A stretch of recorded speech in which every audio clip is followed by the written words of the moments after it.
Hello, everyone. Welcome back to Kira's Corner, or welcome to if you're new. Welcome here. We're glad to have you. So, today I am doing a January to June 6 month wrap up of some of the movies I watched this year, but I'm only doing my top five, my bottom five, and then two honorable mentions. I did this with books I've read so far this month, or this year, I should say. I don't know if that video is coming out first or not, but just so you know, if that's out there, I'll link it if it's already out. If not, keep an eye out for that. Now, these movies I had not seen before. I didn't count my rewatches because it's hard when I have a preconceived notion going in. These movies are the ones I had never seen before and ranked from there. Okay, great. They're all found on my Letterboxd. I'll link that down below at the end too. So, all that being said, let's get into my best and worst movies of 2024 so far.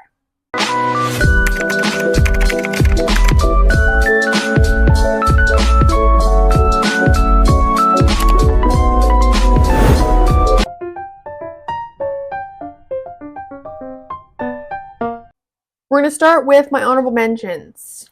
Now, I had quite a few movies that were 4 stars, and I had to go into the 4 star range to finish up my top five. And so these two movies in particular, I'll give a little bit of a shout out. They're both old. And by old, I mean they both came out before 2001. Okay? That's what I mean by old. So, my first honorable mention I'll give is The Shawshank Redemption. I loved this movie. We follow, don't know his name. I feel like it started with an A. And he goes to Shawshank, which is a prison. I believe this takes place in the 70s. I could be wrong on that. It's been a while since I've seen this movie. I saw it in February. So we follow him, and he makes buddy buddy with Morgan Freeman in prison. And basically, it's them in prison. And eventually just like learning what life looks like there over the time of his sentence. It's so good. It's a classic for a reason. I had this on my list for a really, really long time, but I don't generally watch dramas. I tend to go towards rom-coms, action, adventure movies over a drama. And finally, a family friend of mine, we had this weekend of just watching movies, and she was the one that was on me about watching this movie. So we finally watched it, and I'm glad we did. It was really good. I had a good time with it. I gave it 4 stars. It was, yeah, it was just really good. It had been a while since I'd seen Morgan Freeman in anything, so that was kind of fun. But yeah, it was a good time. I enjoyed it, and I didn't know why I waited so long, but that was The Shawshank Redemption. My last honorable mention is going to go to Gladiator. There was a couple of other ones it could have been that were like, come on, Kara, you want to do this one. Especially Chocolat was one that was up there for me, and then Pretty Woman was really fun. Those two were kind of the ones that were up there for this honorable mention. But Gladiator's going to get it. We follow, I believe his name is Maximus, and he is part of the Roman army in 300. I don't know if it's AD or BC. Can't remember. But it's his last battle, and then he's supposed to get let go, kind of thing. Just honorably discharged. You can go home. Except the emperor's son decides that ain't gonna happen because he wants to be emperor. But the emperor doesn't want his son to be emperor. He wants Maximus to be emperor. And so Emperor's son kills him. It's bad. It's all bad. And then he goes and kills all of Maximus's family. It's a rough time. Okay? Maximus is going through it. So he goes to Rome through being sold. That part I can't quite remember. But I really liked Gladiator. I watched it more so that I could prep for Gladiator 2 when that comes out. I think it comes out this summer. It might come out next summer. But either way, I wanted to prepare going into Gladiator 2. And I had never seen Gladiator I knew it was kind of a classic. And I was like, you know what? Let's just do it. It's an action movie. It's gruesome. I mean, it takes place during Roman Empire times. So, there's going to be blood and gore. But it was really good. I was thoroughly enjoying myself. Who was in this movie that shocked me? Who was it? It was the guy who played Emperor's son. I don't know. I'll put a picture of him and then the actor's name. I can't remember. It was Joaquin Phoenix. That's who it was. And I was like, what? I didn't know it was you. Please, editor Kira, tell me it was Joaquin Phoenix. I don't want to look like a complete moron. Great. But yeah, it was really good. I had a good time with it. Let's move on to the actual best and worst movies so far. We're going to go back and forth between my worst and my best. We're going to start with the worst so I can end on a high note with my best. So number 5 on the worst side of things is The Mother of the Bride. This is a recent release and it's a Netflix movie. So there's some iffiness to that already. This, we follow a woman whose daughter got engaged. She didn't know that her daughter was even dating someone. That's a fun little thing there. And they go to, I can't remember where they go, but it's exotic, tropical, and it turns out that her daughter's fiance is the son of her college sweetheart. And they had not ended on great terms. And so she has to figure that out. All good things. It's not good at all. I gave it 2.5 stars. I watched this movie for Chad Michael Murray. He plays like a love interest that's definitely not going to win main girl's heart. But it was still nice to see him. He looks great still, I mean, come on, CMM. You can't go wrong with Chad Michael Murray, okay? Unfortunately, this is a pass. This is not a good movie. It was fun seeing Benjamin Bratt. He plays a college sweetheart man. And I was like, what are you doing here? It's been so long. I haven't seen you since Miss Congeniality. I mean, come on. He's great. We love him.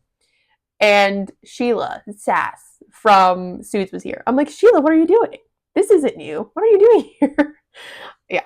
There's a couple of things that I liked about it, but overall, not great. It's 2.5 stars. Wouldn't really recommend unless you want something trashy. Then go ahead. It's great for that. But we're going to move on. Number 5 on the good side of things, we have Chasing Liberty, which I gave a 4 stars. So this one was a movie where, is it good? No. It's not really that good, okay? But I took more out of the enjoyment of my time watching it than the actual caliber and quality of the film, hence why I got a 4 stars. So with this one, we follow, I believe her name is Liberty, but I could be wrong on that. She is the daughter of the President of the United States, and she just kind of wants to live like a normal girl. She doesn't want to be surrounded by security. She wants to go out on dates, all this fun stuff. So her and her family go to Czech Republic, I believe, because I think it's in Prague. And she kind of sneaks away and goes to this big thing that she's not supposed to go to. And she meets this guy. She bumps into this photographer. And she ends up wanting to go. She and her dad get into a fight on a payphone. And she's like, no, I'm going. And so she wants to go to like a parade of love or something. And I think it's in Berlin. Again, I don't know about that for sure. And so photographer guy decides to go with, because actually photographer guy is Secret Service. But she doesn't know that. And he's been tasked to follow her because she doesn't know that. And it's this whole adventure of them getting to Germany and them falling in love. It's great. Highlights here. Mandy Moore is President's daughter. She's wonderful. I loved her in this. She was having a good time, clearly. And then photographer guy plays Declan in Leap Year, which is one of my favorite movies. He's lovely. It was kind of giving Leap Year vibes, which definitely helped its rating. but also not giving vibes. Like I watched The First Daughter last year, which is another president of the US daughter wanting to live like a normal girl, go on dates, all that good stuff. But I didn't like that one nearly as much as I liked this one. And I'm not 100% sure as to why that is. But this was fun. It was goofy, and I had a good time. It's 4 stars, and I'm not going to change my mind about this. Okay? So, we're going to go on. You can go off in the comments if you'd like to. Number 4 on the bad side of things, we have the Marvels. How unfortunate. So, this is a sequel to Captain Marvel. It is part of the MCU, and it was not a hit. I didn't watch this in theaters. I didn't want to spend my money on a movie ticket when I knew it would come to Disney Plus at some point, and I wasn't too thrilled anyways. It was not on my radar, really being something I needed to watch. And I am a big MCU girly, okay? I love the MCU. This was not it, folks. This really was not it. I liked Kamala Khan because I liked Miss Marvel. I really did. I think a lot of people gave it hate, but I liked it because I think Kamala, sure, she's annoying and irritating, but she's also like 15. And she acts like a 15-year-old who found out she has powers and is obsessed with superheroes to begin with. So that makes sense. I didn't like it though. The movie just didn't. I don't know. I didn't like it.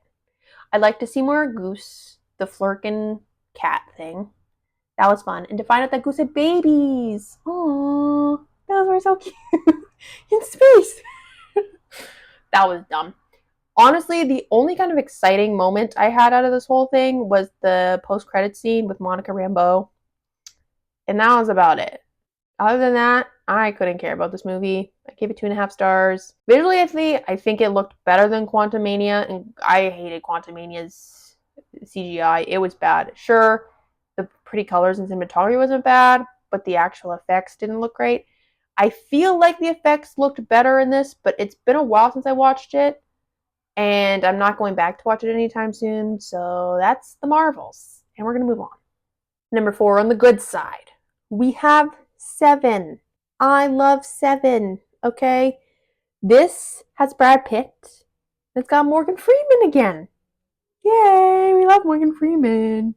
So, Morgan Freeman is the guy we meet first. He's a detective.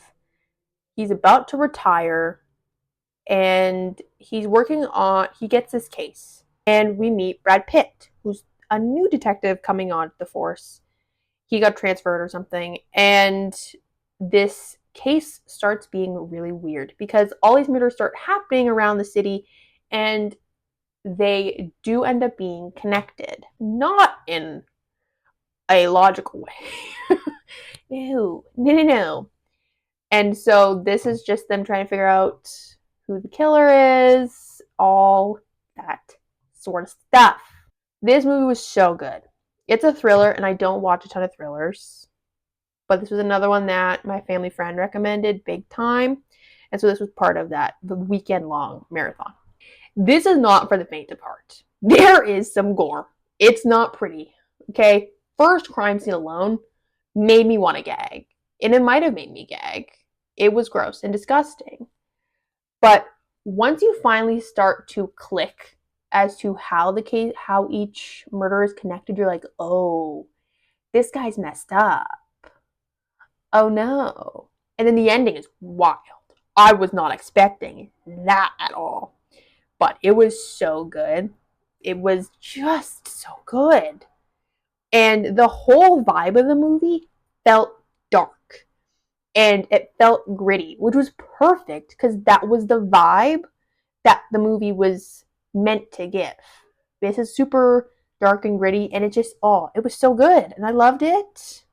Brad Pitt and Morgan Freeman had great chemistry. They were great together. It was all around. Highly recommend. Again, not for the faint of heart. Seriously, not for the faint of heart. I was thoroughly grossed out for a good chunk of this movie. I'm not gonna lie, but it balances out with how good it was. Okay, great. Back to the bad. We got number 3, and that is The Hating Game. I gave it 2.5 stars. This is, I think, a rom-com. It's based off a book, and when I watched it, I could tell that it was based off a book. I haven't read the book. It's technically on my TBR, but it's not being dying to be read at this point. I have a lot of other ones that are much higher in priority to the Hating Game. So we follow these two people. They are, I don't even know what they are, but they work in a book publishing company. And one of them is your kind of happy go lucky, quirky girl in Sunshine. And then we have grumpy, everything must be perfect, gray guy. And it's just them. I honestly don't know how much further I can go than that because you can guess where it goes from there. And it's boring. And yeah. I gave it 2.5 stars. I didn't really like it, which is kind of unfortunate because I really do like Lucy Hale in some things.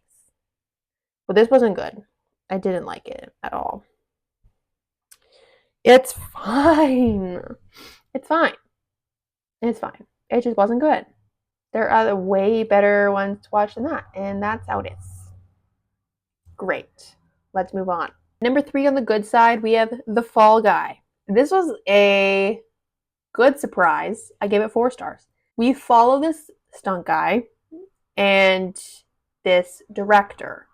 They had a relationship, didn't end well, and he comes on to be a stunt guy for her movie, and there's this whole thing that she doesn't know what's going on, but he is led into because the celebrity that he is stunting for, he stunts for him all the time.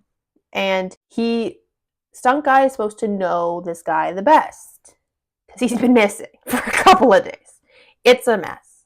And so we have stunt guy trying to get back with director lady, but also trying to figure out where is this man and what is going on. It's hilarious. I saw this in theaters and it was just so good. We came in probably 10 minutes late. Not that we really missed anything, you can kind of guess. But I was laughing. It was so good. There was there's a couple of things. First of all, I mean, it's Ryan Gosling. Number 1, great. He's stunt guy. Number 2, Aaron Taylor Johnson is celebrity guy who Ryan stunts for. That's super funny. He's a great character. Emily Blunt is director lady. We love Emily Blunt. She's wonderful. She's super sweet. We love her. Was there anyone really big in this movie? I feel like that was kind of it. But it was so good. This was truly, while it is a rom-com, it truly is a love letter to stunt guys and stunt people in general. And it was awesome. I loved it. And I think stunt people would be very happy for this to be their movie. It was great. We love it. It was hilarious. It's just so good. I need to see it again, actually. I want to watch it again. It's so good. Please go watch Fall Guy. It's so good.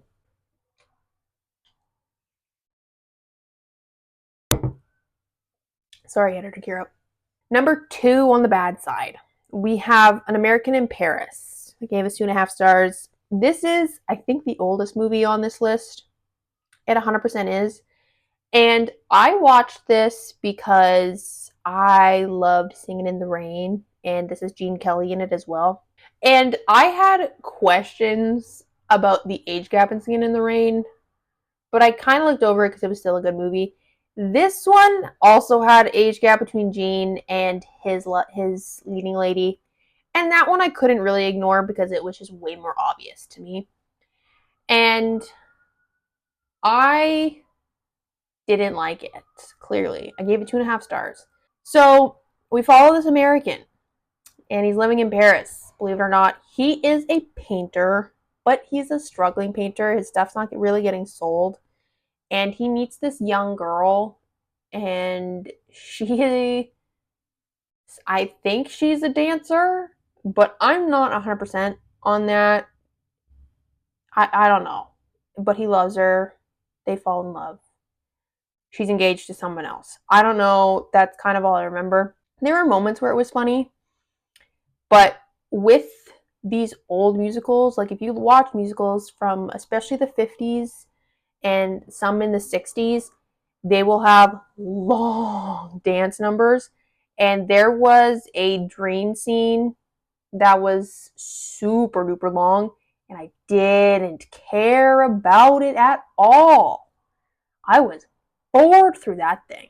I understand Gene Kelly is a dancer. He that is what he was kind of known for. I didn't like it. I didn't like the relationship. I don't know. It was a real bummer. I was looking forward to liking this movie and then I didn't, which was sad, but oh well. It is what it is. Number 2 on the good is Dune Part 2. So I saw this actually by myself. Fun story about me going to see Dune.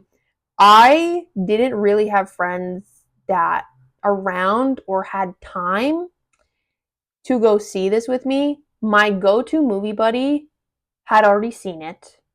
My second kind of go-to hangout buddy didn't like the first one, so I wasn't even going to put her through the torture of watching the second one. And so I was like, you know what? I've never actually gone to see a movie by myself. I may as well. And so I think it was in between some exams, or maybe it was like the couple of days leading up to when exams officially started. It was on a Wednesday. I remember that. And it was a noon showing. And I showed up about 15 minutes early to the showing. Sit down. I'm the only one in that theater. Okay. it's 11:45. I'm by myself and there's no one there. Slowly people start coming in and I start to realize I'm the youngest person in that room by at least 35 years. At least. There couldn't have been anyone younger than 50 that was coming in. And I was like, why is there so many elderly people coming? And then it clicked. I'm like, I'm seeing this movie on a Wednesday at noon.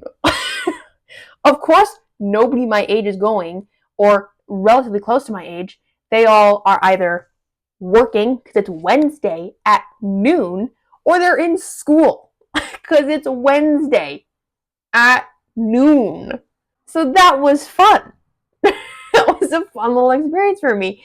And I haven't gone by myself since, but I think I probably will end up going. I can't get over that. I'll probably end up going by myself again. It was an interesting experience to say the least.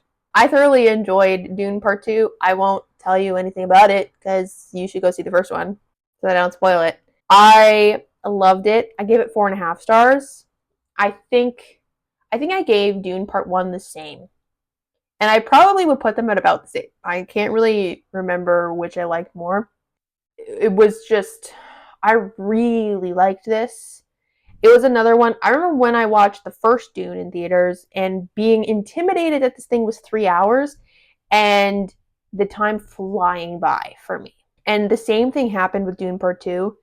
I loved Timmy Chalamet. We love you here. Again, he did great as Paul. I love that Zendaya actually had screen time. Shawnee's character actually played a role in this movie, guys. She had more than 10 minutes. I loved Florence Pugh. She wasn't in it a whole ton, but when she was, she did have a good screen presence. And then Austin Butler did such a good job with his character too. Like, it was all around a really, really well done movie. It was very clear through like press junkets and stuff that Denis Villeneuve, who directed the movie, he wanted to make sure that everyone knew that Timothée Chalamet's character was a villain, because that was something in the books where the author kind of made it a little bit harder to read on whether or not Paul was a villain. And Denis was like, he definitely is. We're going to make it shown. And it does. Christopher Walken's in this movie. Forgot about that. That was a blast too. I was like, didn't expect that from Chris. But you know what? I'll take it. He's great. It was just really good. It was interesting to see how his relationships with people grew and also broke. That was a fun thing I didn't expect to like from the movie, but I really did. And again, like, the desert was actually really beautiful. I don't know why. I thought that the setting was really beautiful. while it was a lot of sand and kind of boring to look at times, it was, in a sense, very beautiful. And I really liked that. It was just really good. The ending definitely did not feel like the ending of a series, though I know it is. I'm like, there's got to be more. It did not end like the end. So that's Dune Part 2. Gave it 4.5 stars.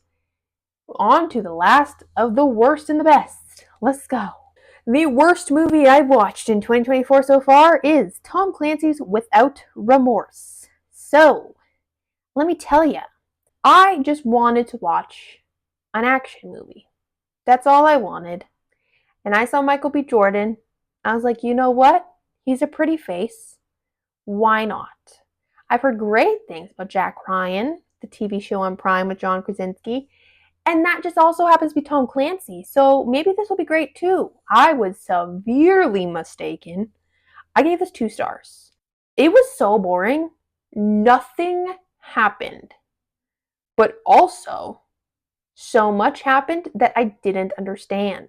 I didn't like it. It was no good. It was no good. I was actually so mad that I watched it. I was like, this was dumb. I wasted so much time on this. There were other things I could have watched, but no, I watched this crappy movie. And it wasn't even good. It wasn't even good trash. It was bad trash, which is the worst trash. If I'm gonna watch trash, I want it to be good trash, where I enjoy my time. I didn't enjoy my time here. It wasn't good, and I don't recommend. It's like a spy action thriller, kind of, I think. I don't know, it wasn't good, so I couldn't really tell you. And would not recommend. Don't bother wasting your time on it. I did research on it afterward, and I realized that it couldn't even get picked up for like a release. And I'm like, that is red flags. And unfortunately, I didn't do research beforehand.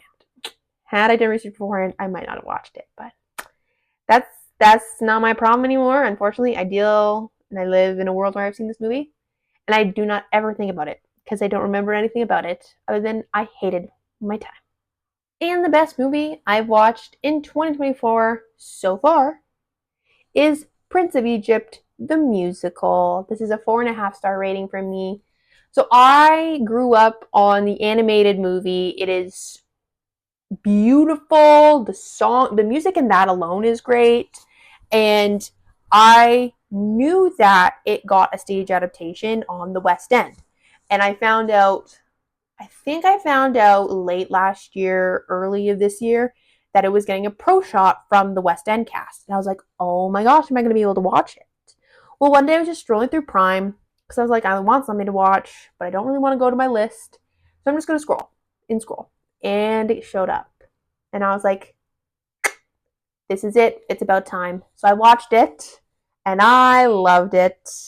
I gotta say, I think the animated I have as a 5 stars, and I still like the animated better than I did the stage adaptation, but it was really good. I loved the stage adaptation.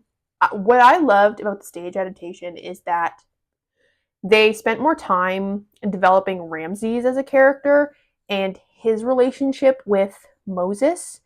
And that was interesting to watch because in the animated, they kind of develop it, but it's not a huge deal, as especially like it's just not as big. And then also the developing of Zipporah and Moses. Like Zipporah and Moses have a song and it's super cute and I love it. So the music is great. The cast was really good. It was beautiful. I loved it. It was just so good. I love a stage adaptation. I really do. We need more pro shots, folks. This was just so good and I loved it. Oh, I listen to the soundtrack sometimes and I'm just like, this is so good. I mean, Deliver Us Alone. Die. So good. So good. But that was the best movie I watched in 2024 so far. There are many more movies coming out and a bunch more I haven't seen. So this is very much all of it subject to change. And I'm sure I'll watch some more crap because I always watch crap. So it's fine. That's it for my best and worst of 2024 so far. Let me know down below some of the movies you've watched this year, some of the duds, some of the hits. And any other movie recommendations you have for me. I love a good movie rec. I have a bunch in my list, I'm not gonna lie, and they just sit there. They just sit there because I'm never in the mood. I've been watching a lot of documentaries and docuseries as of late though, and I know I need to watch some more movies, but I'm never really in the mood. I'm like, I have all these documentaries in my list and I kind of just want to get rid of them. So that's what I've been watching. Anyways, like the video if you did, like it if you didn't. It doesn't hurt you, just helps me, and I appreciate it. Subscribe to the channel, always also appreciated. Click the bell for notifications. I don't post regularly, so that's kind of your best bet on finding out when I post a video. You can also follow me on Instagram. I post just a little highlight of whenever I post a video, and I will link my letterbox down below if you kind of want to check out what I've been watching. Yeah, that's kind of it. We'll see kind of what comes out in the next couple of months. Don't expect anything really. I'm working on a couple of videos. I have 3 videos. This is the 3rd video that I have in the works that I need to get cut and edited. And I'm just like, oof. So I wouldn't expect anything too terribly soon because the first video I'm working on is going to be like 3 hours, I think. And I'm not looking forward to that one. I'm apologizing ahead of time. But all this to say, that's it for this video. And I guess I'll see you next time in Kira's Corner.